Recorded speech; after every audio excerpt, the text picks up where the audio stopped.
तो दोस्तों आप सभी का स्वागत है हमारे YouTube चैनल युवा विद्यार्थी संघ नंबर 1 चैनल पर। हम लोग पढ़ने वाले हैं आज के इस वीडियो में कक्षा 8 का हमारा इतिहास और नागरिक जीवन यूपी बोर्ड का पाठ 8। इस पाठ का नाम है भारत में राष्ट्रवाद का उदय एवं विकास। इस पाठ के हम सही प्रश्नों का उत्तर करने वाले हैं। तो आइए देखते हैं प्रश्नों को। प्रश्न नंबर पहला है बहुविकल्पीय प्रश्न। तो प्रश्न नंबर पहला से प्रश्न पहला है, कांग्रेस का प्रथम अधिवेशन हुआ तो किस सन में हुआ? तो विकल्प नंबर क है 1885 में, ख है 1880 में, ग विकल्प है 1886 में और घ में दिया है 1890 में। तो इसका विकल्प नंबर क सही हो जाएगा, यानी 1885 में। दूसरा है वंदे मातरम गीत के रचयिता कौन है? तो इसका विकल्प नंबर क में दिया है बाल गंगाधर तिलक, विकल्प क है बंकिम चंद्र चटर्जी, विकल्प ग है लाला लाजपत राय, विकल्प घ है गोपाल कृष्ण गोखले। तो इसका विकल्प नंबर ख सही हो जाएगा, यानी वंदे मातरम गीत के रचयिता बंकिम चंद्र चटर्जी हैं। अगले प्रश्न पर आते हैं। प्रश्न नंबर दूसरा है अति लघु उत्तरीय प्रश्न। तो प्रश्न नंबर दूसरा से प्रश्न पहला है, भारतीय राष्ट्रीय कांग्रेस की स्थापना में अग्रणी भूमिका किस अधिकारी की रही? तो इसका उत्तर हो जाएगा भारतीय राष्ट्रीय कांग्रेस की स्थापना में अग्रणी भूमिका श्री एलन ओक्टेवियन ह्यूम नामक अवकाश प्राप्त अधिकारी की रही। प्रश्न नंबर दूसरा है, स्वराज्य हमारा जन्मसिद्ध अधिकार है, इसे हम लेकर रहेंगे किसका कथन था?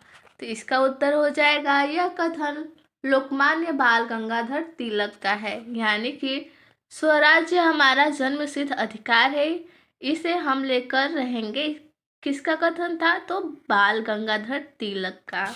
प्रश्न नंबर तीसरा है, भारतीय मुस्लिम लीग की स्थापना किस सन में हुई? तो इसका उत्तर हो जाएगा भारतीय मुस्लिम लीग की स्थापना सन 1906 में हुई। प्रश्न नंबर तीसरा है लघु उत्तरीय प्रश्न। तो प्रश्न नंबर तीसरा से प्रश्न पहला है, कांग्रेस के प्रथम अधिवेशन में घोषित किए गए उद्देश्य लिखिए। तो इसका उत्तर हो जाएगा कांग्रेस के प्रथम अधिवेशन में घोषित उद्देश्य निम्नलिखित थे। पहला, देश के विभिन्न भागों के राजनीतिक एवं सामाजिक नेताओं को एकजुट करना। दूसरा, भारतीयों में राष्ट्रीय एकता की भावना विकसित करना। तीसरा, राजनीतिक एवं सार्वजनिक यानी राजनीतिक एवं सार्वजनिक प्रश्नों पर अपने विचारों को अभिव्यक्त करना। अगले प्रश्न देखते हैं। प्रश्न नंबर दूसरा है, कांग्रेस की दो विचारधाराएं कौन सी थी, उनके बारे में लिखिए। तो इसका उत्तर हो जाएगा कांग्रेस की दो विचारधाराएं निम्नलिखित थी, नरम दल और गरम दल। तो आइए इनके बारे में देखते हैं। क में हम हेडिंग डालेंगे नरम दल, तो इसमें लिखेंगे कांग्रेस के वे नेता जो शांतिपूर्ण तथा वैधानिक ढंग से देश की आवश्यकताओं को पूरा करना चाहते थे, उदारवादी कहलाए। उनका विश्वास था कि अगर जन्मजात को उभारा जाए और प्रार्थना पत्रों, सभाओं, प्रस्तावों तथा भाषणों के द्वारा जनता की मांग को शासन तक पहुंचाया जाए तो वे धीरे धीरे एक एक करके हमारी मांगों को पूरा कर देंगे। ऐसे नेताओं में दादा भाई नौरोजी, गोपाल कृष्ण गोखले, मदन मोहन मालवीय, सच्चिदानंद सिन्हा आदि प्रमुख थे। अगले हेडिंग डालेंगे ख नंबर में गरम दल, तो इसमें हो जाएगा 19वीं सदी के अंतिम वर्षों में राष्ट्रीय आंदोलनों में एक नई विचारधारा का उदय हुआ। बाल गंगाधर तिलक, लाला लाजपत राय और विपिन चंद्र पाल गरम विचारधारा के थे। उनका मानना था कि अंग्रेज सरकार से केवल अनुनय विनय करके भारतीय अपने अधिकारों को नहीं प्राप्त कर सकते हैं। इनकी मान्यताएं थी कि वे उग्र विरोध के बिना हमारी मांगे पूरी नहीं करेंगे। लोकमान्य तिलक ने स्वराज्य हमारा जन्मसिद्ध अधिकार है, इसे हम लेकर रहेंगे का नारा देकर जनता में देश प्रेम की भावना भर दी। अगला प्रश्न है प्रश्न नंबर तीसरा, होम रूल आंदोलन से आप क्या समझते हैं? तो इसका उत्तर हो जाएगा, सन 1914 ईस्वी में प्रथम विश्व युद्ध आरंभ हो गया। इंग्लैंड ने युद्ध में लड़ने के लिए भारतीय जनता और भारतीय साधनों का पूर्ण उपयोग किया। भारतीयों को बहुत बड़ी संख्या में सेना में भर्ती किया गया। ब्रिटिश सरकार ने करोड़ों रुपए भारत से ले जाकर युद्ध में खर्च किए। ब्रिटिश सरकार ने युद्ध बंद होने के बाद कांग्रेस की मांगों को पूरा करने का आश्वासन दिया था।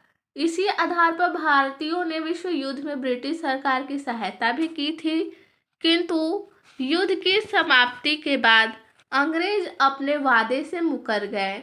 1916 ईस्वी आते आते कांग्रेस के दोनों नरम एवं गरम दलों और दूसरी ओर कांग्रेस एवं मुस्लिम लीग में समझौता हो गया। इसी समय श्रीमती एनी बेसेंट एवं लोकमान्य बाल गंगाधर तिलक ने होम रूल आंदोलन प्रारंभ किया। अगला प्रश्न है प्रश्न नंबर चौथा, दीर्घ उत्तरीय प्रश्न। तो प्रश्न नंबर चौथा से प्रश्न पहला है, भारतीय राष्ट्रीय कांग्रेस की स्थापना कब और क्यों हुई, स्पष्ट करिए। तो इसका उत्तर हो जाएगा, भारतीय राष्ट्रीय कांग्रेस की स्थापना 28 दिसंबर 1885 ईस्वी में हुई। अंग्रेजों यानी अंग्रेजी सरकार के उत्पीड़न तथा आर्थिक शोषण से अपने तत्कालीन दुर्दशा को सुधारने के लिए भारतीयों यानी भारतवासियों ने अनेक प्रयत्न किए, किंतु उनकी दशा ज्यों की त्यों बनी रही। आगे देखेंगे, आगे है, अंततः विवश होकर भारतीय नेता अपने समस्याओं के हल के लिए राष्ट्रीय स्तर पर कोई संस्था बनाने की बात सोचने लगे। उनकी इस मन स्थिति को ए.ओ. ह्यूम नामक एक अंग्रेज ने पहचाना और उनकी भावनाओं को मूर्त रूप देने के लिए अपने प्रयत्न शुरू कर दिए। उसने विभिन्न भारतीय नेताओं से विचार विमर्श किया और अंत में 28 दिसंबर 1885 ईस्वी को देश के विभिन्न भागों से आए हुए 73 प्रतिष्ठित व्यक्तियों के सहयोग से भारतीय राष्ट्रीय कांग्रेस का जन्म हुआ। तो आज के वीडियो में बस इतना ही प्रश्न था। मिलते हैं अगले वीडियो में। धन्यवाद।